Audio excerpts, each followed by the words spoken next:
Ladies and gentlemen, boys and girls, step right up for the next episode of Bigfoot for Breakfast, home of the mysterious and the macabre, where we sit in the studio every week challenging conventional thought. We are your hosts, Sarah Jones and Samantha Carter, and as usual, don't forget to push the subscribe button on whichever podcast platform you happen to be listening from and leave us a rating and a review so we know how you like the show. If this is your first time listening, make sure you go back and check out some of our previous episodes.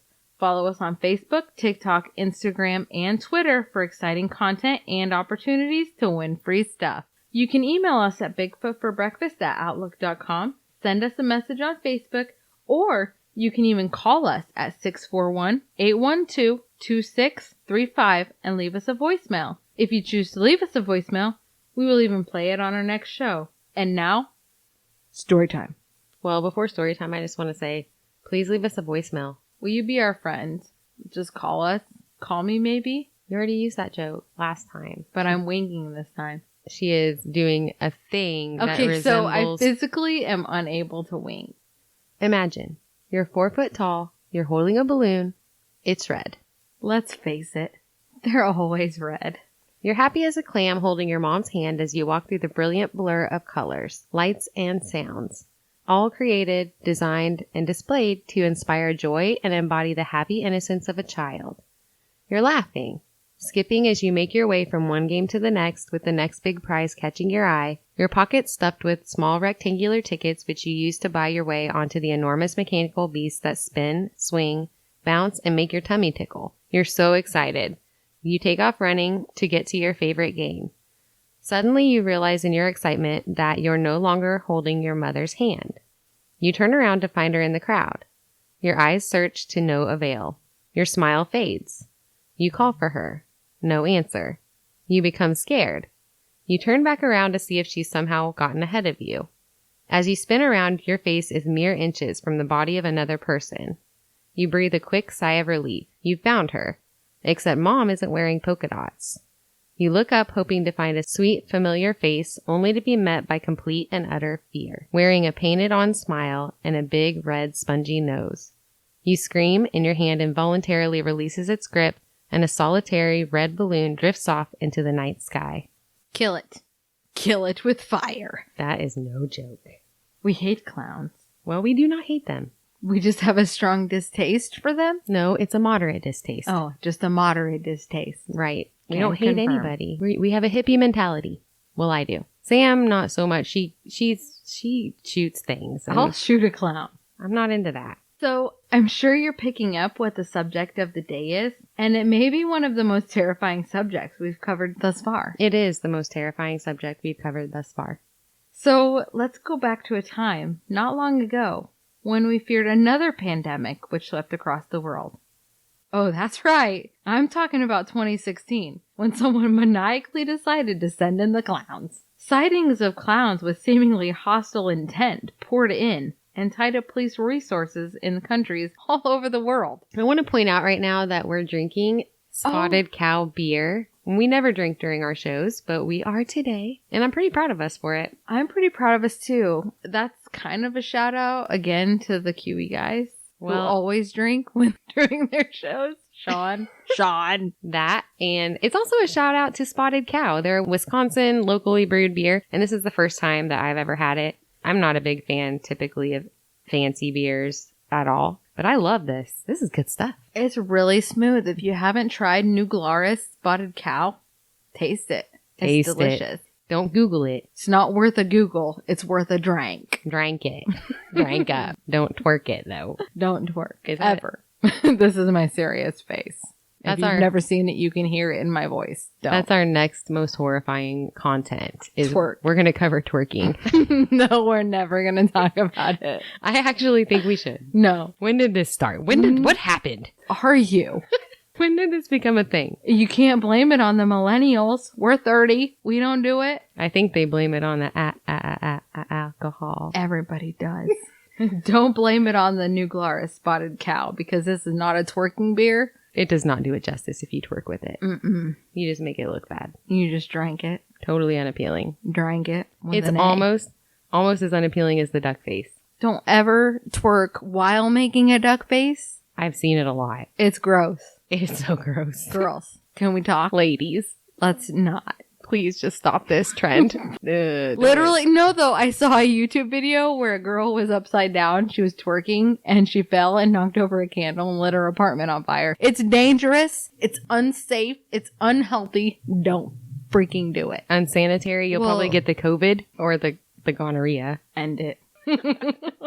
We're very disappointed in you. This is my shame face. 11-year-old daughter. And if there ever comes a day where I see a twerk, even one twerk, I'm going to ground her for the rest of her life. I mean, it's bad enough watching them dab. Oh my God. Thank God they don't twerk so far. What was that other thing they just got over? Where they are like swinging their hands? What was it? I don't remember. What's it called? The hands go in front and then behind. You know, the flossing. Flossing. Make it stop. I don't know who is responsible for this. Justin Bieber. China. Don't. I do a real bad Donald Trump impression. China. No. I've got the lips. That's like Arnold Schwarzenegger saying China. Get in the chopper. No. We're going to China. Get in the chopper. We shouldn't be drinking. Please cut that. There's no way in hell. It never happened. I'm going to. Because I do whatever I want. And you don't know me. Okay. The informal term used to describe a severe fear of clowns is coulrophobia. I specify informal because it's not recognized or originated from any psychology text, such as the DSM-5 or the Diagnostic and Statistical Manual of Mental Disorders, 5th edition. There is no official DSM medical diagnosis for this phobia. In this manual, Sorry, Chewie went off in the background. Sarah's text tone is Chewbacca, and it cracks me up a little, so I apologize. It's kind of a sorry excuse for a Chewbacca. It really is. They could have done better. It sounds like people think it's a cow. Which is so disappointing. It really, like a sick cow, though. Like, not even a strong Wookiee. But the thing is, it's really helped me determine the Star Wars fans from the not Star Wars fans, because most people think it's a cow, but then once in a while, my text will go off and someone will spin around in their chair at work and they'll be like, is that Chewie? Is that Chewie? And I'm like, yep, it is. You know what this is. Anywho, in this manual, there is a code for specific phobias, in quotations, which is the category this falls under. So if there was a drop-down menu, it'd be the one where you click other and have to fill it in. But it says specific phobias. Yeah. And then you have to explain what the specific phobia is. This is only considered a specific phobia if the symptoms are persistent and interfere with normal functioning. However, it's considered to be a pretty irrational fear since most of the time the subject of said fear is entirely benign. It's a lie, though, because clowns are not benign. Well, they are, except it's kind of right. Most of the time, they are benign, except for like John Wayne Gacy. And let's talk about how many clowns are actually benign after we're done with this episode, because there's a significant number of clowns that are not. Yeah, and that American Horror Story that just happened with that clown was the most horrifying crap I've ever seen. It didn't just happen. It's been like a while back. We're going to talk about it. Is he in this? Oh, he's in this. He has. You bet Twisty's in this. He's the worst. Ugh. He is the worst. The worst. Moving on. For some, this fear is formed as the result of some traumatic event, but that's not always the case. I don't know about you, but regardless of the fact that I've never experienced any childhood clown-related trauma, if I saw a creepy-ass clown walk out of the woods and stand in the darkness staring at me, we'd have a problem. And I say me specifically because I know that Sarah has in fact experienced a little bit of PTSD that is clown-related. This has been an ongoing issue through, like, our lives. They're not my thing at all. So it's a subject that's repeatedly and often addressed between the two of us. Sarah has very strong feelings about the existence of clowns in general. As in they don't need to? Exactly. So in all honesty, I suppose we could discuss the childhood trauma. Because, okay, so there's one thing that included the both of us. When we were little, our mom is a painter. So she had this painting that she painted. Sarah, can you please discuss the painting? Well, I can remember exactly what it looks like. Exactly. So it's a clown, though. I mean, that's all you really need to know. No, it's not. There's more. It's specific. So it's a black background with this big giant clown head, and it's ruffly. What is that called that goes around their neck? What's the ruffle thing called, guys? The thing around their neck that's ruffly. The neck ruffle. I mean, it's not a sad clown. No, it's smiling at you. It wasn't even smiling. Ominously. It was just like he's just kind of a straight-faced guy just staring at you from this darkness. And that's it. But it all began before the painting. The painting was a follow-up trauma. And my clown trauma is not significant, but it just embedded itself. Can I specify the fact that the painting itself, when we were children, like very young children, she would hang it in our room and we would take it off the wall and hide it. And then she would hang it back in our room because she really wanted it to be there because she's an asshole. Well, I think it was just that she enjoyed our fear immensely. Immensely. So we didn't live in Iowa. You know, my grandma lived in Iowa. We lived in Texas. So they would only come down maybe once a year to see us, or maybe twice a year. And so they were down on my birthday one year, and I think I was 5 or 6. And she was so excited to give me this doll, and it was a clown doll. And when you pulled the string on the back of it, it would laugh really maniacally, like clowns do, for no reason at all. And I can't understand at all why this would be a thing, but it is. So I was fine at first. I was not excited about the doll. I remember feeling nervous, but I didn't want to hurt her feelings. And then someone pulled that string on the back of it, and that was it. I threw it behind the couch, and I never looked at it again, and I ran to my room. And I remember my grandma being so sad that she brought this doll all the way from Iowa, and I didn't even like it. It was horrible, and now I feel so guilty about that. But for real, who does that? Well, also, at this point, we had already seen the original Tim Curry version of the movie It, I believe. Well, I saw it from behind the couch. From behind the couch because Mom wouldn't turn it off, and it was horrifying. And then Georgie got his arm eaten off. We grew up in a torture house. We didn't grow up in a torture house. No, I'm kidding. In the sense that our mother loved horror films. And granted, we grew into it. Except for clowns. Except for clowns. You know, yeah, no. She will fight a clown. She will literally break a beer bottle and shank a clown. If I saw a clown in the woods, actually, in the middle of the night, I would be like, this is the moment I've been waiting for all my life. And we would fight. There would be no running. I'd be like, this is it. This is my moment to satisfy this fear. We have literally had this conversation, though. It was 2016, and we were talking about the whole clown pandemic. I'm like, clowns have no business in the woods. And Sarah's like, clowns have no business in this world. And so that was seriously the conversation. And I do apologize to anyone who made a profession out of this, but why? Why? Why is that your chosen thing? It's horrifying. It's terrible, so stop.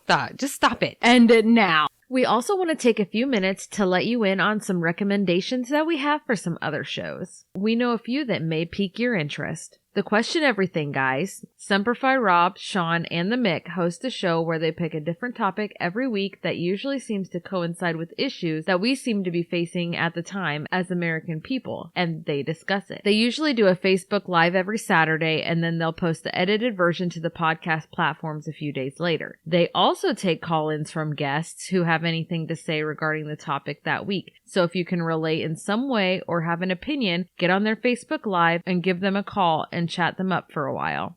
MWP is another show that you guys should check out. Chach and Josh are funny and their conversations flow really well. They talk a lot about movies, wrestling, politics, whatever else comes up through the episode with a lot of jokes and a lot of great personality. So check them out. You won't regret it. The Kensington Corner with Tom and Jeff is another great show. They tackle the problems of the world one thing at a time, but they focus a lot on health and overall well-being, both mentally and physically, from a man's standpoint. And we found their show to be really interesting because they aren't afraid to really get into the everyday struggles that guys face, especially with mental health and stress. It's a really honest show, and one of them is a veteran, so they promote various causes associated with the mental health of veterans as well, which we think is incredible because it's a very important topic and our nation's veterans don't get the love and support that they deserve. Any conversation that can be had about how to improve that is fantastic. Okay, so before we get too in-depth in pop culture and the cool, creepy movie clowns, which may be the inspiration for most people's clowns anxiety, let's discuss the history of clowns. According to clowns.com, so it may have been a little traumatic doing the research for this because there's a ridiculous amount of clowns in the world. And that's okay. No. Anyway, according to clowns.com, clowns date back as far as 2400 BC, according to hieroglyphs in the 5th dynasty of Egypt. The popularization of clowns for entertainment began in Greece as they would appear in plays and mock the villains. Roman mimes were identified by their pointed hats, and they acted out scenes for entertainment for the audiences. According to clownantics.com, there were 4 types of Roman clowns during this period. The mimes being the Sanio type of clown, which were famous for their use of face and body to act out scenes. This type of clown was set apart from the others by its lack of the common clowny characteristic, the mask. I tried to look some stuff up when I read your episode regarding the Sanio clown, and the only thing that I found was that sometimes the word Sanio means buffoon, and seems that the word Sanio also means penis. Oh, so the stupidest, and I say stupidus, not stupidest, the type of clown was famous for using riddles and innuendo to mock the scandals of the day of his material. This clown was quick to strike down its fellow burlesque performers in a slapstick battle of wits. I feel like I would have liked this clown.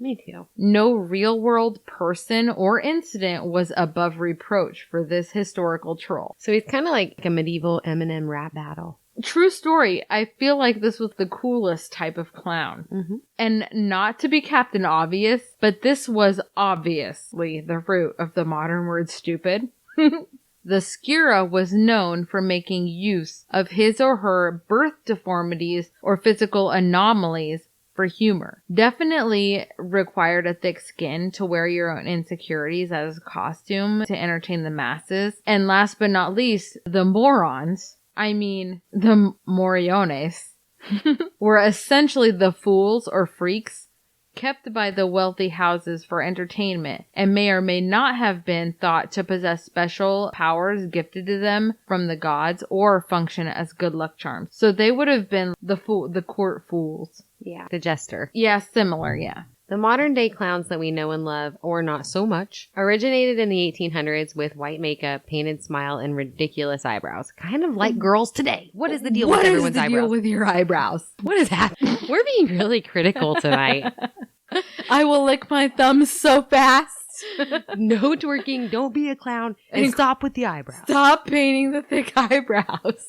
Eyebrow, it's good to have them and to fill them in. But dang it, you don't need to create entirely new eyebrows that are completely insane. Like bigger than a caterpillar? They're huge. And with the square corners? Why? What's happening? The design of the eyebrows can be attributed to the first famous clowns, an English artist named Joseph Grimaldi. Joseph came from a line of performers, including his paternal grandfather and his father. Grimaldi's mother was the 14-year-old mistress of his father, Giuseppe Grimaldi. Little Joseph was considered a prominent stage performer by the age of 6.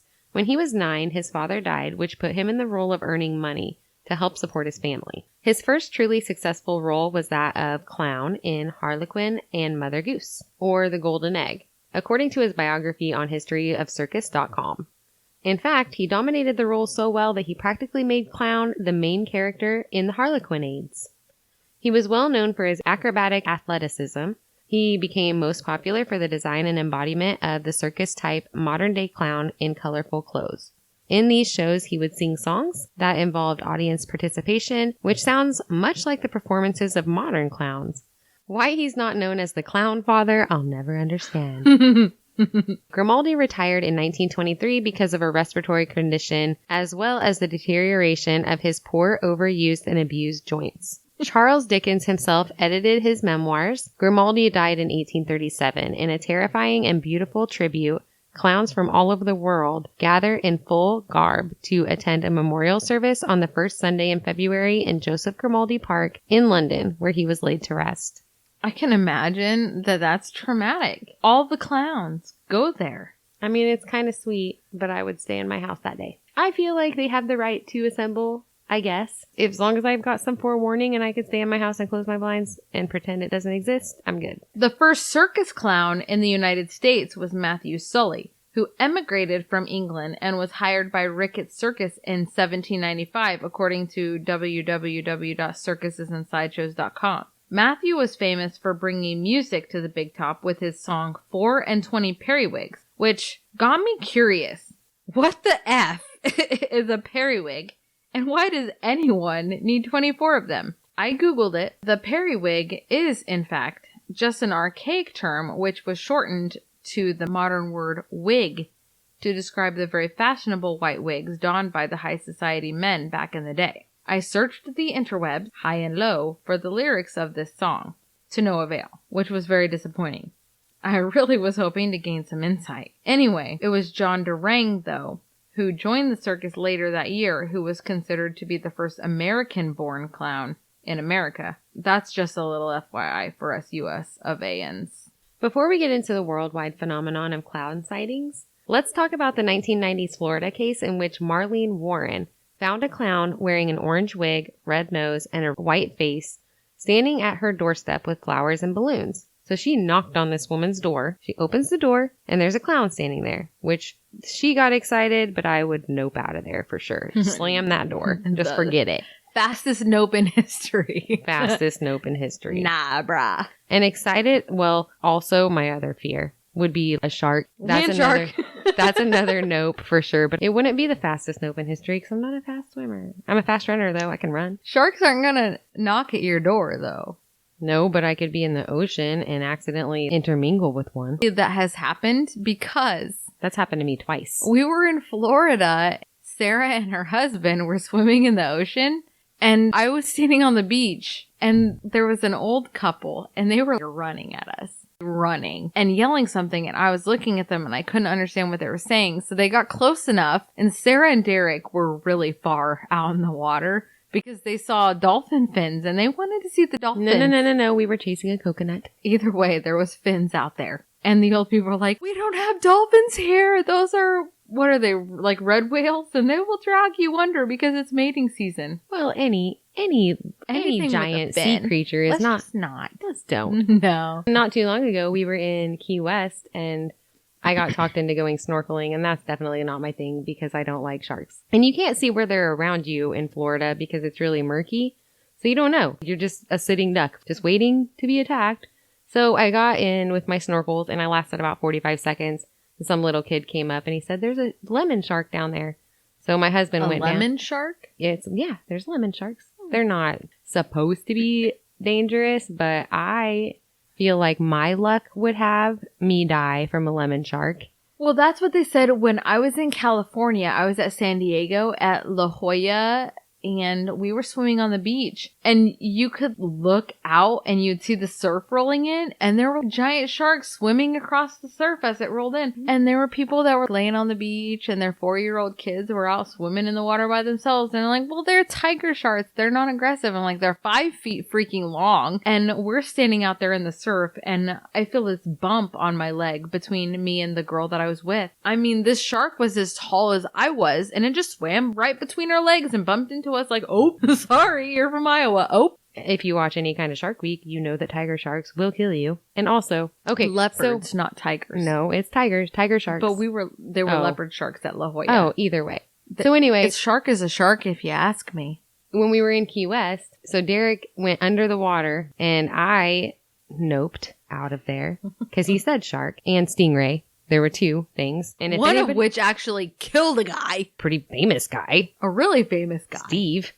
Killed old Steve. Steve Irwin. So then I got back Crikey. on the boat. Me and the guy that manned the boat all the way to this reef drank Bud Light the whole time they snorkeled, and it was a great time. We're way off subject. The moral of the story is to stay on the boat and drink beer and stay away from the sharks and the clowns. And if there's a clown on land, just stay on the boat also. And if there's a clown riding a shark, that's the biggest nope in the history of America. I think that's like heart attack territory. That's it. This is how I go out.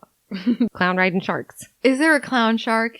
Do we need to Google it? Is that a thing? Because they don't need to be a thing. No. Okay, so anyway, let's go back. Back to clowns. An excited Marlene. So Marlene was really excited. So she opens the door, this clown standing at her doorstep with flowers and balloons. So she shouts, "Oh, how pretty. at which point the clown pulled a gun and shot her in the face, killing her. So I remember this case, and Marlene, I remember one thing about her was that she was such a good person. I know they do that with every victim, but I think she was, if I remember it, was she a teacher? I don't know. I don't didn't remember. do that much research. But her son, I think, was in the house too.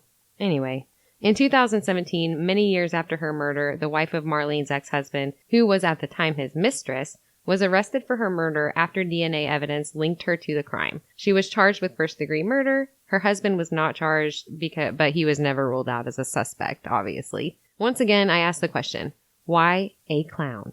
Why would you decide to dress as a clown to murder somebody? And why wouldn't you be more discreet? I guess it worked out for the most part because it took so long to get evidence to convict her. But really, I can't figure out why it took so long, because really they just traced back, who bought the clown costume. Wasn't that it?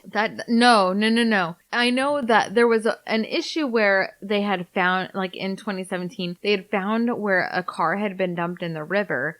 And when they pulled the car, it was a car that had either been stolen or rented or something like that. I guess I didn't go that in depth into the article, but they were expecting to find the clown costume or like the murder weapon, but they didn't find any of that. But they had found, I think it sounded like some like items that had belonged to Marlene that had been stolen. And orange clown hairs. That's what it was. But something about the orange wig tied her back. I'm not sure. Sure. I cannot confirm. I just listened to I listen to a lot of true crime podcasts, and I just listened to this. One of them covered this case. But anyway, there was enough evidence to link the mistress. But the point is, she chose to dress like a clown, which is even more asshole-ish than just doing it in the first place. Right? If you're gonna kill I don't know what you call the man of the mistress, the dude that you're having an affair with, if you're gonna kill his wife, why are you gonna dress like a clown? And why are you gonna do it in broad daylight? And why are you gonna just show up at her front door and shoot her? She's a bad person. Don't you want to just be secretive about it? Obviously not. She just wanted to, I don't know what she was Why doing. would you dress as a clown? Awful. Stop. So in October of 2007, this is a case that really kind of rocked my world a little bit. Because he was a Christian clown named Klutzo, and he was arrested for child pornography after taking naked pictures of some little boys at a Philippines orphanage called the House of Joy. This was actually kind of a big case. Klutzo, the clown, was the alter ego of a man from Illinois named Amon Paul Carlock, who snapped the illicit photos while on a quote-unquote clowning trip. It was for the children. Mm-hmm. So, according to an article for thesmokinggun.com, 3 of the boys who had been photographed reported that they had woken up to find Carlock fondling them. Carlock died 39 days after he was booked into the county jail. Unfortunately, as he was still pending trial, Paul was still presumed innocent in the eyes of the law. Because you're innocent until proven guilty. And they can't try you if you can't defend yourself. Exactly, you're dead. So Paul was still presumed innocent, and there was a significant amount of speculation, it seems like, from reading all the articles regarding the involvement of the guards and even the doctors who held contracts to look after the inmates. There was a lawsuit against the county after his death, which claimed that Carlock, first of all, didn't receive proper medical care as he was apparently already ill, and that the suit also claimed excessive use of force by the jailers. So a few other articles I didn't specify, but it sounded like he had gotten tased for being uncooperative, which may have exacerbated an already existing medical condition that he had, and he got shocked and then he died. Greatest performance of all, clown. That was cold. Cold. Yeah. I'm not nice necessarily, but don't fondle little boys. I feel like that should go unsaid. The clown pandemic in 2016 spanned way beyond the borders of the U.S. alone. Earlier reported sightings of clowns began in Northampton, England in 2013, who became known as the Northampton Clown. These clown sightings were reported as people who would see a clown who resembled Tim Curry's rendition of Pennywise, the dancing clown, from the Stephen King novel/movie It, according to multiple sources. He would be randomly standing in silence in areas around the town, and we've all seen these YouTube videos where someone's driving along and there's a clown standing in the middle of nowhere with balloons just waving quietly at them, which is, I really feel like that would be my moment. I would see that as a sign. I feel like I should just make my license plate say nope, just in case that situation ever actually occurred. And I do actually wonder, you see the videos where the clowns start chasing people because they know those people are going to run. But what if you turned around and just started running right at them? This is it. I feel like that's how I would react. In most fight or flight situations, I've noticed that I am much less flight. Fight me, clown. I will. It's really funny that you brought that up, though, because more I have researched. Okay, we're going to go through it. But I went through a ridiculous, and when I say ridiculous, I mean excessively ridiculous number of cases of clown sightings. And there was maybe 3 of them that were actually caught by police. Yeah. So anyway, continue on. Okay, so anyway, the Northampton clown. On multiple occasions, it was reported that they have brandished a knife. The clown himself denied these rumors on social media platforms. So he had his own Facebook. Yep. It turned out in the end that the clown sightings were the work of 3 local filmmakers, 22-year-old Alex Powell, Elliot Simpson, and Luke Ubansky, according to an October 2013 article from theatlantic.com. According to Powell, as a result of their hoax, death threats and attempted assaults were a regular occurrence. You're gonna die, clown! That's right. True story. We're fighting back. This is crap. You know what you're getting into if you dress like a clown and try to scare people. It is your own. You knew what this was. Knowing who it was kind of takes the creep factor out of it, but there's plenty more stories where that came from. So in March of 2014, sightings popped up around Staten Island of a clown wearing what would be considered standard circus clown attire and balloons. According to witness reports, quote, he was just waving and holding balloons. He may have been giving them out to people if they walked by, but we're not sure. I just drove by and took pictures and he waved at me and then I left, unquote, which was reported by the Staten Island Advance, which is a newspaper. This particular clown was never identified and turned out to be harmless from what I can gather. But in the same month, the owner of YouTube channel DM Pranks, Matteo Moroni, began dressing up as a killer clown and terrifying unsuspecting passersby in Italy. And these videos gained him millions of views and were really super popular. Also in 2014, the Wasco clown, which resembled Pennywise, popped up in California, but it was later revealed on social media posts that he was part of a long-term photography project conducted by the artist's wife. But in Bakersfield, California, menacing clowns were reported, some actually wielding weapons and appearing very scary and threatening. In Sweden, a teenage boy was actually stabbed by a guy dressed up as a clown when he went outside for a smoke. Stuff was really starting to get serious, even in 2014. We should have elaborated on that one. I tried to find a more thorough story, but I couldn't. Okay. So in July of 2015, a creepy clown was seen around a local cemetery in Chicago and was terrorizing anyone in the graveyard. ABC Chicago 7 published an article in October of 2016 laying out a bit of a timeline of clown sightings. So let's just go through some of the different sightings and experiences.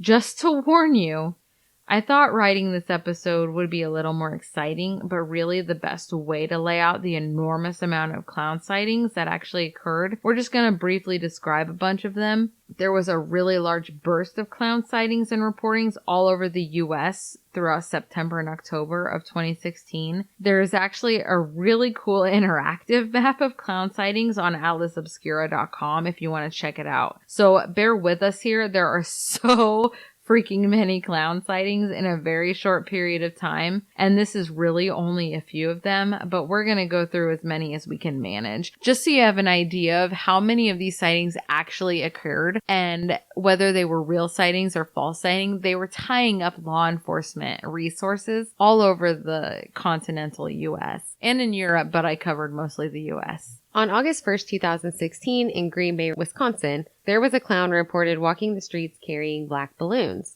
This was later revealed to be a marketing stunt for a movie. On August 29th in 2016 in Greenville, South Carolina, a kid saw a clown outside of an apartment building, and on that same day, other clowns were reported by another kid. In Gainesville, Texas, in September of 2016, clown threats against schools emerged, but no clowns were found and no violent acts ensued. On September 1st in Columbus, Ohio, a teen reported having been chased by a clown with a knife while he was walking to catch the morning school bus. The teen threw a rock in self-defense and the clown ran away but was never caught. In Greensboro, North Carolina, on September 6th, a father reported chasing a clown wearing a white mask, yellow dotted shirt, blue clown pants, clown shoes, and red curly hair through the woods behind his apartment complex. That is what I'm talking about. The clown got away. It sounds like that was the third clown sighting in that area at the time.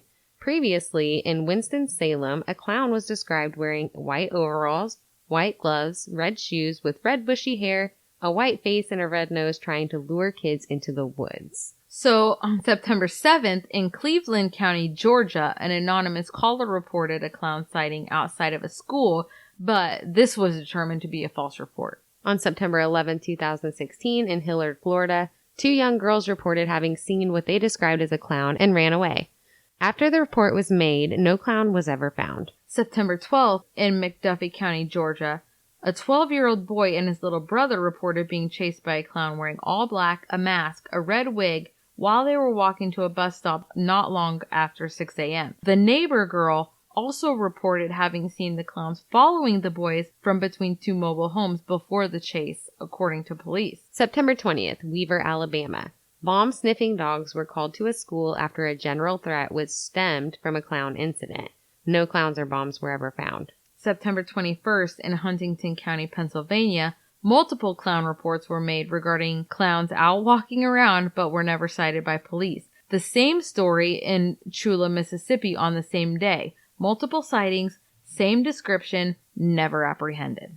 On September 22nd, a 10-year-old in Montgomery, Alabama was taken into police custody for making clown threats. September 23rd, Middlesboro, Kentucky, a 20-year-old man in a clown mask and outfit was arrested after having been reported crouching in a wooded area near an apartment complex and was charged with causing public alarm. Also on that day, in Fayetteville, West Virginia, multiple sightings were reported, but the sheriff reported none were apprehended. Okay, we're going to take a break. We still got more to list here, but I cannot imagine waking up for the day and thinking, I'm going to dress up as a clown and crouch along this apartment and just see what happens for the day. And this was happening all over the place. What do you need to do during the day? Do you need more things? Do you need a puzzle? Anything. Do you need a puzzle? You need some crayons. There's got to be something. Get a job. These people need more to do. They need to go outside. They could be doing anything. If you're homeless, why do you have a clown suit? That's right. You could have bought McDonald's with that. Do something productive. Sorry to be so hard on you, but damn it. Okay, moving on. September 25th. September 25th, Salisbury, Maryland. 3 separate clown sightings were reported, all in the wee hours of the morning. So they're getting up early to do this crap, but they can't go to work. Maybe they never went to bed. Maybe they're drunk. All described as wearing masks with orange and blue hair. On September 26th, in Fort Defiance, Virginia, multiple clown sightings were reported, but none were ever found. September 27th, Moberly, Missouri. That's really close to our house. Way too close to home. I mean, it's like 3.5 hours. That's really close. They get closer. Police received 2 reports of clown sightings and were frightened, but the clowns were never found. The police were frightened or the clowns were frightened? The people who saw the clowns were frightened. Okie doke. Because if I was a cop, I would have been afraid too. Sorry, I'm too busy to respond to this 911 call. It's every man for himself in that situation. Y'all are on your own. There's no oath of office that could make me go. The people were frightened, but the clowns weren't ever found. On the same day in Lancaster, Ohio, witnesses reported seeing 2 clowns, one wearing gold and one wearing black in the early hours of the morning, but no clowns were ever found. Are they just like becoming adept? They're clown ninjas? They're all freaking ninjas. Evolving. Okay. Also in Greenville, Ohio, a man reported being attacked around 4 a.m. by 2 clowns. He was probably going to work, is what's going on. And they're, of all things, this pisses me off. They're trying to be productive members of society, and then people are just dressing like clowns trying to scare them. For real. That's Why? crazy. Just stop. Of all things in the world that make me mad, it really genuinely angers me that people would dress like that. Because it would be horrifying. I'm so mad on the inside. And I'm warning anybody who's listening to this podcast and is like, I'm going to go scare Sarah by standing in her yard. Do not do it. But you don't think about, like, I'm the humane one. I will shoot you and I will end it quickly. She won't. She will make it hurt and she will make it last a long time. It takes so much to make me mad, but when I am actually there, and then her chickens will eat you. This is a lately comparison. I've never heard this before, but apparently when I'm angry, I remind some folks of the blonde girl from House of a Thousand Corpses. Oh, we'll get there. Is she in this? No. He is, though. He is, though. Right. He's got to be. He's actually... I'm okay with that. We'll talk about that family. Anywho. Anyway, one of those clowns stole a baseball bat. Why are you... What? We're so angry. Why are you making that face? We're just real mad. Bullshit. Both of those clowns were described as having white painted faces, one of which had diamonds painted around both eyes and a beard, and the other one had long hair. The police stated that they never did find anyone out clowning around. September 28th in Redmond, Oregon, a woman reported seeing someone wearing a clown mask with teeth after she left her job. It's worse if there's teeth. After she left her job around 10:30 p.m. But no clowns were ever found. Also, on this night in Amsterdam, New York, 4 kids were reported chased by a clown, but none were ever found. In New Jersey, on this night, a woman reported a clown sighting outside of her workplace. In Brookville, Ohio, some children reported 2 clowns sighted in the woods after a baseball game. This is all on September 28th. All on the same night. Police searched the woods and found 2 masks hanging from a tree. Only 2 days prior to this sighting, in the same town, a man claimed to have been attacked by a clown, but the clowns were never found. In Wendell, Idaho, reports were made of a man dressed as a clown chasing people down Main Street, but police never found him. So this is like 4 clown reports in one night in all over the United States. So the next day, on September 29th, in Springfield, Missouri, a driver reported having been confronted by a clown on the road at night, but a clown was once again never found. And on the same night in Portland, Tennessee, 4 people were arrested after a hoax, which included 2 of the parties putting on clown masks to scare a friend. Apparently, this incident was viral. In Syracuse, New York, on this same night, a 10-year-old was found hiding between 2 buildings, scared to death after having been approached by 3 clowns, but the clowns were never found. And in Antioch, Tennessee, high schools were shut down because of clown-related threats.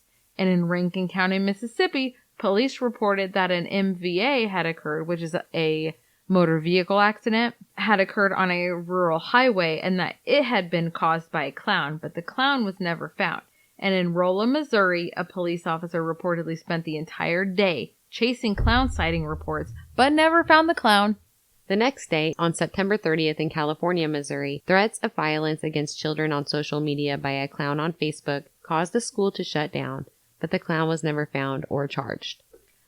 On September 30th in Mesa County, Colorado, someone who had identified themselves as, quote, clowny head smasher, made threats against schools on social media, but no arrest was ever made.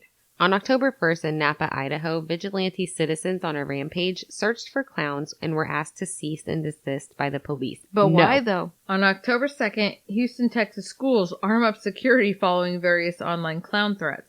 In Shoshone County, Idaho, a man dressed as a clown was involved in some online harassment but wasn't arrested. In Newburgh, New York, a clown with a gun was photographed on a bridge. No clowns were found and no arrests were made. It was never determined if it had been a hoax or not. It looks like October 3rd through 5th of 2016 had the largest number of reports throughout the U.S., in no particular order. Here are a few of the reports beginning with October 3rd. In Orono, Maine, the police posted on Facebook to be vigilant and aware of any clown sightings. It had been reported and an image caught on Snapchat, but no clowns were ever caught by police. In Lakeview, New York, a man was arrested for false reporting after posting what were determined to have been edited pics of a clown on Facebook, with a warning to others to stay away. I wanted to include these types of incidents as they unnecessarily tied up law enforcement during this clown pandemic. In Bound Brook, New Jersey, a clown wearing a black cloak with a white painted face and a black wig was reported appearing out of the bushes, but was never found. In Dallas, Texas, there were several clown sightings reported, including threats against schools. 2 Greeley, Colorado students were charged after making clowny social media threats, which required school to provide increased security. In Ogden, Utah, as well, schools were placed on lockdown following Facebook threats and reported clown sightings, but the clowns were never found. In Puyallup, Washington, a teen was arrested related to some weird-ass clown-related incidents, which included a fake 911 call, clown sightings reported in which the clown was carrying a knife, as well as threats against classmates. In Oregon City, Oregon, a viral text clown rumor went around town, but ultimately police called it harmless. Modesto, California had a few non-specific sightings reported, but none were found by police. In Phoenix, Arizona, a woman reported seeing a clown staring at her through a fence around 10 p.m.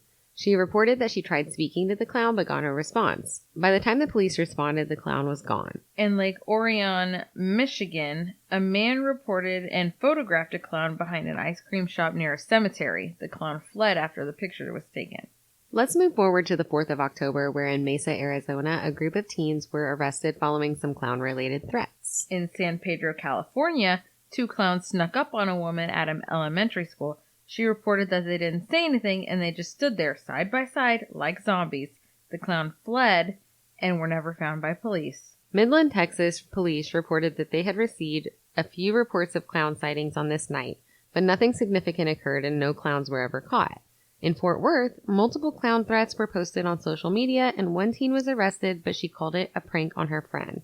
In Topeka, Kansas, a group of girls reported being chased by a knife-wielding clown on the way to their morning school bus, but the clown was never found. In Gillette, Wyoming, a teenage boy was walking around dressed like a clown, posting pictures of himself on Facebook. He was escorted home and talked to by authorities as neighbors were disturbed. In Waterloo, Iowa, several clown sightings were reported, but like almost all other cases, no clowns were found or witnessed by police. In Waukegan, Illinois, 3 clowns were reportedly harassing a student at recess at an elementary school. The school was placed on lockdown, but it sounds like it was decided later that it had been a false report on the part of the students. In Hammond, Indiana, there was multiple threats made on Facebook, which involved clowns, and were apparently directed towards schools in the area, but no clowns were ever found by police. This one's horrifying. In Fredericksburg, Virginia, a woman reported that someone in a mask with green hair approached her car at 3 p.m. Reaching inside the window, touching her shoulder, he growled at her. October 5th brought with it other reports of clown sightings. Chicago Public Schools alone reported around 50 social media incidents with threats involving clowns. In Mason City, Iowa, a woman reported a clown hanging outside of her store. Police responded, but the clown was never found. I feel like there was like a mass memo put out. Just disappear when the cops. A man wearing a clown mask and a hoodie robbed a Walgreens in Detroit, Michigan, armed with a handgun. He stole an estimated $400. In California, on October 6th, a woman claimed to have fought off a man dressed in a clown suit when he attempted to snatch her 1-year-old daughter out of her arms. She described him as wearing a blue curly wig, but she said he had no mask or makeup on his face. So he was just a kidnapper in a wig? He initiated a brief conversation after which he proceeded to grab for her daughter's arm. On that day, a 13-year-old girl was charged in an alleged murder for hire plot in which the girl asked a person posing as a clown on social media to kill her teacher. Holy cow. The next day, 2 parents were arrested because they left their 4-year-old child at home while they terrorized their neighborhood dressed as clowns. Well deserved. That day, the day after that, in Detroit, someone in a clown costume was caught on video hanging off the back of a moving bus. Too bad he didn't just come off the bus. What a world we live in. Mm-mm. Okay, so I think we've given you a pretty good idea about the vast numbers of these reports that were rolling in, and it is enough to be disturbing, although in most cases the reported clowns were never found by police when they were called to investigate the sightings. That in itself is disturbing to me. The only thing worse than seeing a clown watching you is not seeing a clown that's watching you.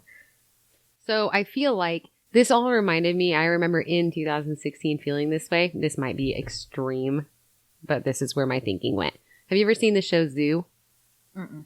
Okay. There's a show, I don't even remember what it's on, but it was basically where all the animals in the world turned on people.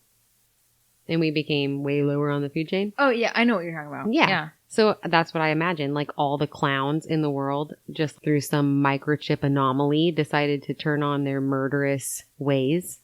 And that was it. You know what I'm saying? Yeah. They decided to like, this is our moment. We're just going to take over. And that's what went through my head when I heard all these clown sightings. I'm like, this is the end of the world. So I feel like we should discuss the possibility of phantom or ghost clowns. What?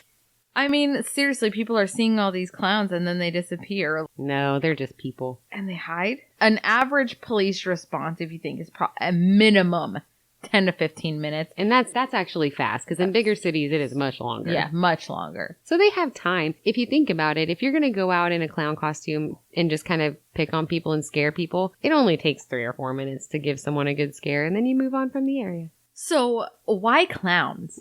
And why then? Why all of a sudden is everybody a freaking clown and they're all creeping on people? Well, clowns, because it is terrifying, and I am not the only one that feels that way. And honestly, I feel like there was some Facebook group where they were like, let's... Like the Storm Area 51 group? Maybe. Or it happened in one town, and it was probably some sort of promo. And then it kind of spread like a pandemic. And also, there were some rumors that they thought that maybe there was, because it was right before the first It movie came out in 2017. So maybe it was a marketing stunt. So they started sending out the clowns. Although similar reports had occurred previously in the US, like in the year of 1981, when children reported that a man dressed as a clown tried to lure them to a van in Brooklyn, Massachusetts. Other sightings, according to Wikipedia, included in 1985 a report in Phoenix, Arizona, a 1991 report in New Jersey, and reports from Honduras in 1995. There had never been so many reports in such a concentrated amount of time as there was from like 2014 to 2016. And that's kind of a long time for it to spread. On October 8th in 2014, the kick-ass series American Horror Story, though, premiered the season of Freak Show, which featured a scary as hell clown named Twisty, which stalked the neighborhood, kidnapping and serial killing the town folks. So it wasn't long after that the sightings really started to pour in. So maybe that had a little bit of an influence on it. That's what I think. I think it's just a cult thing. You know, because clowns have always been in horror stories or in horror movies, and they are scary. Mm-hmm. They are scary. I don't care what anyone says, but honestly, I was a little excited about it because I like to be scared when I'm watching a show that's supposed to scare me. So American Horror Story Freak Show it had everything. And then when the clown showed up, it just was the icing on the cake. I was terrified. Well, and then there was a subsequent season where they did, was it The Cult? Where they were all dressing up as clowns, which kind of covered that incident in retrospect. Yeah, it was good. I still haven't seen the new It movie, though. Ugh, you need to watch it. I'm not going to. Every bit of it. I'm not going to. So, on that note, let's discuss how clowns made the conversion from happy entertainers to an ominous and eerie figure to be feared. We can't talk killer clowns, obviously, without bringing up Pogo the Clown, or Patches, which were the names of clowns portrayed by none other than the notorious sex-offending serial killer John Wayne Gacy. Gacy's first murder occurred in the year 1976 and was followed by 32 other murders until his arrest in 1978. During the investigation of missing teen Robert P.S., Gacy had previously been charged with sodomy of an Iowa boy in the year 1968 and had been sentenced to 10 years in prison but was released on good behavior. Clearly, that behavior did not continue on the outside. His victims were lured to his home either by force or through deception. Often they would be duped into putting on handcuffs with the pretense of being shown a magic trick, but instead they were raped and tortured and then murdered by asphyxiation or strangulation. Sounds like a really good time. Definitely good times. Also, one thing I want to point out too, that Gacy was a clown on the side, but he didn't dress up as a clown to lure people in. He wasn't dressed up as a clown while he was doing the things like murdering people and raping them. No. But he was a murderer and a rapist of men, and then he would go to children's birthday parties as a clown. So 26 of Gacy's victims were found buried in the crawl space of his home. 3 were found elsewhere on his property, and the last 4 known victims were dumped in a river. Gacy wears the killer clown crown, in my book, for the largest number of murder charges to a single individual in U.S. history. 33 total, and he was sentenced to death. After 14 years on death row where he spent his time painting, he was executed by lethal injection on May 10th of 1994. Painting, how nice. As far as clowning goes, Gacy joined the Jolly Jokers as a volunteer club, which entertained at hospitals and other fundraising events, and he created his own performance characters, Pogo the Clown and Patches the Clown, for which he designed his own costumes and taught himself how to apply clown makeup. Because of his performance personas, Gacy is known as the Killer Clown, and is known to have performed at local parties, charitable events, and children's hospitals. How creepy is that? It is extremely creepy. What's even more creepy is that Gacy's paintings have been displayed at exhibition. I knew you were going to say this. People are buying the crap out of them for a whole bunch of money. I can't. Anyway, what's even more creepy is that Gacy's paintings have been displayed at exhibitions and others have been sold at various auctions at prices ranging between $200 and $20,000. Gacy painted a wide variety of subjects, but many of his pieces portrayed clowns. Some even depicted himself as Pogo, and Gacy was permitted to receive funds from the sale of his work, according to Wikipedia. He should... You know where that money should go? It should go to like a children's hospital. Or like the victims fund or what, their families. Yeah. Restitution, whatever. He doesn't get anything. The 1988 film Killer Clowns from Outer Space may have had a little bit of influence on modern society's negative view of clowns. The film is about a clan of evil aliens from an unknown region who all resemble circus clowns. They arrive on Earth and invade a small town in order to capture, kill, and harvest the human inhabitants to use as sustenance. Nom noms. For its time, the clowns were actually pretty scary looking. See, when I think about clowns, that's what I think of. Exactly. That's what they're all about. Anyway. I'm gonna eat ya. I'm gonna eat ya. Since the 40s, the Batman franchise has cast many actors in multiple portrayals of the arch nemesis, the Joker. The criminal mastermind was introduced as a warped and sadistic psychopath, as he should be, but later was portrayed as more of a goofy prankster in the late 50s as a result of regulations of Comics Code Authority. During the early 70s, however, the character began returning to his darker roots. The Joker had been most notably played by Cesar Romero in the 1960s, Jack Nicholson, who was the best Joker, in Batman 1989, Heath Ledger in The Dark Knight, who was also the best Joker, they tie, in 2008, and Joaquin Phoenix's Joker in 2019. I really don't want to not include Jared Leto's version of the Joker because although he gets a really bad rap, I enjoyed his portrayal. I haven't come across a Joker that I didn't really like. Yeah, they're all different versions of the same character, but you have to look at them independently. But they are all vastly different interpretations of this character. So it's hard to say there's a bad one where there have been many, many, many bad Batmans. Mm-hmm. In animated versions, the character has been voiced by Mark Hamill. I did not know that.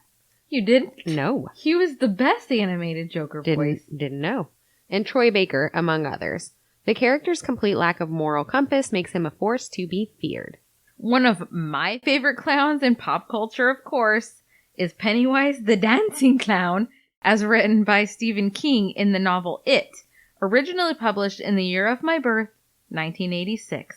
Damn, I just aged myself. You actually did really just age yourself. The 1990s television version of the character was portrayed by Tim Curry, and in 2017 and 2019 by Bill Skarsgård, who did an amazing job at portraying the character. Pennywise is a shape-shifting monster who usually takes the form of Pennywise the Dancing Clown, which would sleep for approximately 27 years and then use its awake time to feed on human fear, preferably children, by taking on the shape of whatever its prey fears the most.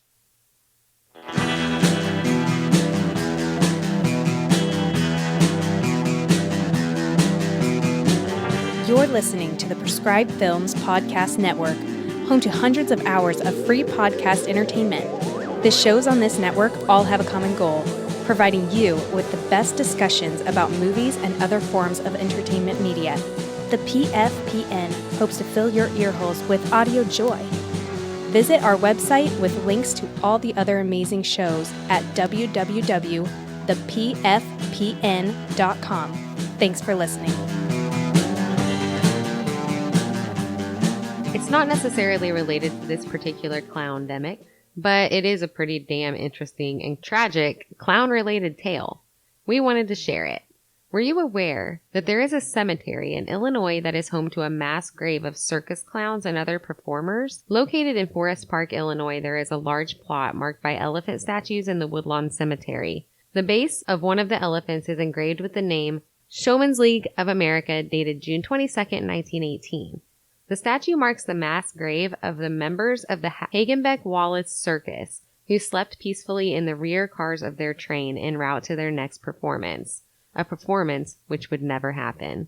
The Hagenbeck-Wallace Circus, which employed about 250 performers, was established in the year 1907 according to an article by Smithsonian Magazine. The owner of the circus, Benjamin Wallace, bought out the Carl Hagenbeck Circus and grew it to $1 million affair. The company traveled across the country in 2 trains, each with 28 cars in order to accommodate all of the performers, animals, costumes, and equipment.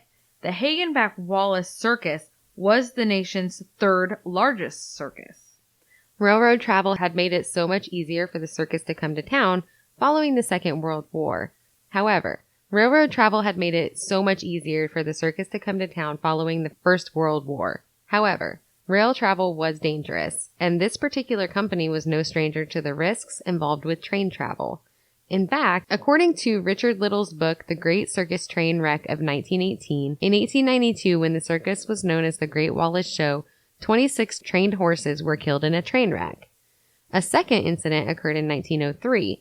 It occurred when the second train didn't slow down as it approached the train yard. It slammed into the train in front of it and claimed the lives of several animals as well as men. In 1918, the greatest of the Wallace Circus train disasters occurred when the circus train had to stop to cool off an overheated axle box. The second of the 2 trains pulled off onto a sidetrack for repair, but the last 5 cars, which included 4 wooden sleeper cars, were still sitting on the main track. It was about 4 a.m. when an engineer for the Michigan Central Railroad had fallen asleep while operating an empty 21-car military troop train. He missed all of the stop signals, flares, and the lanterns of the circus engineers who were desperately trying to warn him of the stalled train cars ahead, and he came crashing into the wooden circus cars at speeds between 25 and 60 miles per hour. Estimated that most anyone who had died did so within the first 30 seconds. However, the wreckage was ignited by the train's kerosene lanterns. Survivors who managed to pull themselves from the carnage were left to watch helplessly as their friends and families were lost to the flames. Horrible. The other circus train which carried the animals as well as some of the other personnel had been 90 minutes ahead of the crash, and they weren't aware of the tragedy until they arrived in Hammond that morning and solemnly gathered for roll call to determine who was missing. An Iowa newspaper article published that day read that the task of identifying the dead and seriously injured was almost hopeless.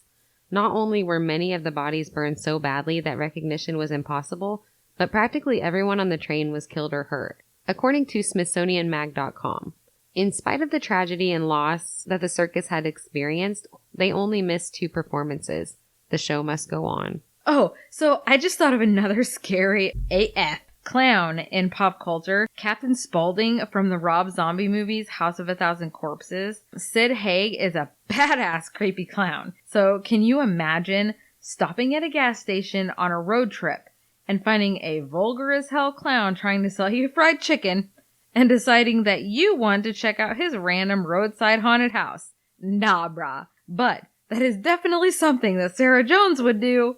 You would definitely be murdered by the Firefly family. They could try. So, let's talk about your Route 66 trip. Speaking of stopping at random places on your road trip, talk about how you can almost get murdered. I find humanity to be mostly nice. Okay, so except with for that time in mind, let's share that story. When I get a call at like 3 a.m., send me money, we have to escape this room.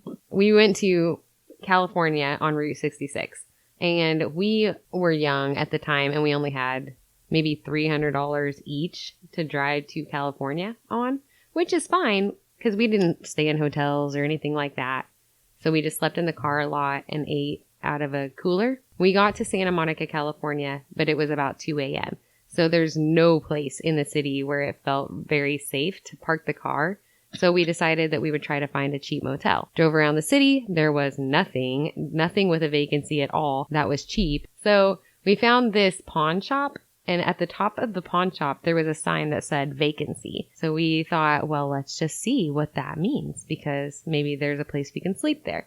So we go in here, and right away, the guy behind the counter came off as super creepy and menacing. Well, first of all, it's a pawn shop open at 2 a.m. There's a problem. No, it's Santa Monica. Fact check. Everything's 24 hours.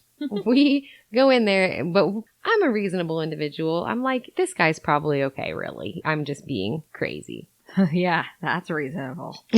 So he says, yeah, I got a room upstairs. I rent out to people for extra money. So I'm like, cool. Girl, we only need it for one night. So he takes us around to the back of the pawn shop through an alley. And there's a random door. First of all, red flag number 1. Let's keep going. I'm giving him a chance still. I'm also not armed. Red flag number 2. Or 3, actually, because pawn shop 2 a.m.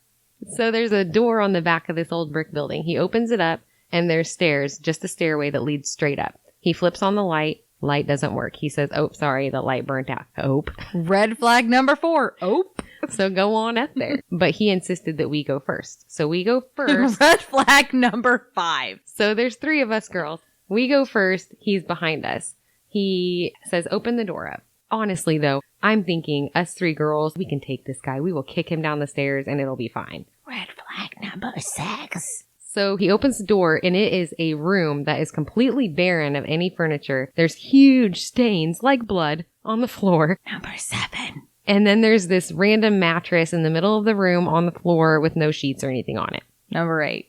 So we decided that it was probably not a good idea. Oh, this looks fine. So, but the thing is, you don't want to just say, no, we're not going to take it in that moment. Because you nope right on down those narrow ass No, stairs. you don't, because you have to be smart. Because what if the guy has a gun and he's like, well, yes, you are. So I said, all right, this looks great. We're going to go down to the car and get our stuff and we'll be in to pay you. So we went down to the car and we got in it and we drove away. So that's the whole story. That's literally the smartest thing you ever did. There was more that happened on that. That wasn't even the worst. Okay.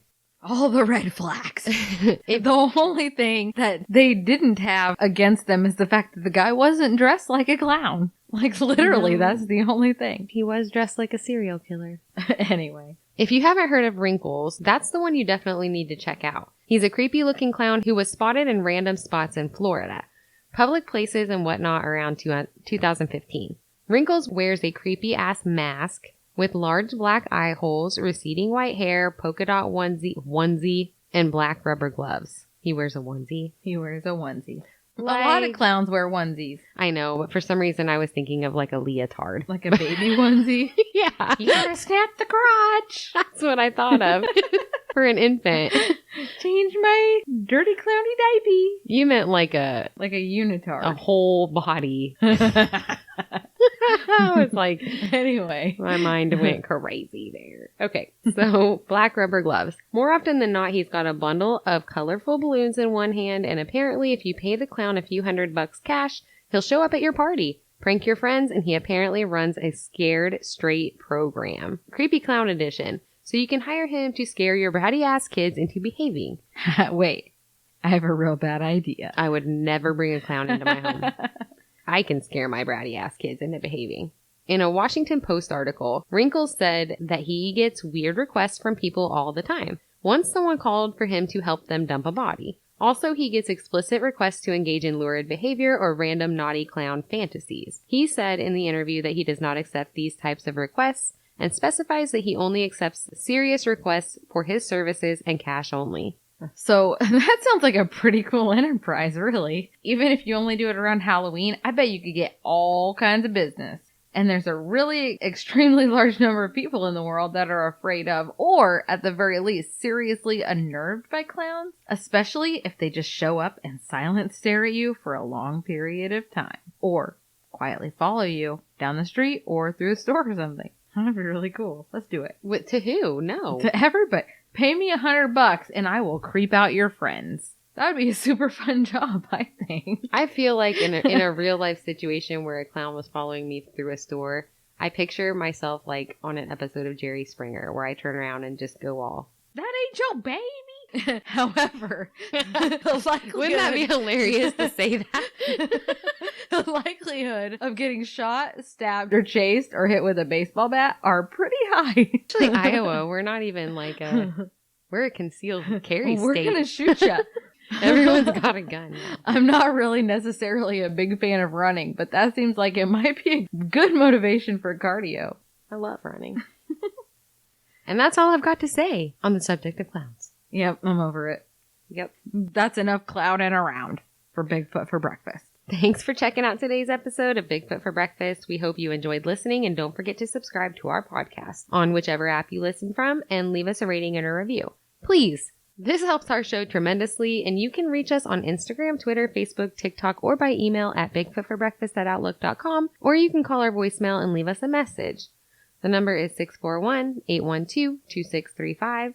We love getting feedback on what you love about the show. Even what you don't love. What you want to hear and what you think we can do better. If you have any cool stories, we'd love to hear those too.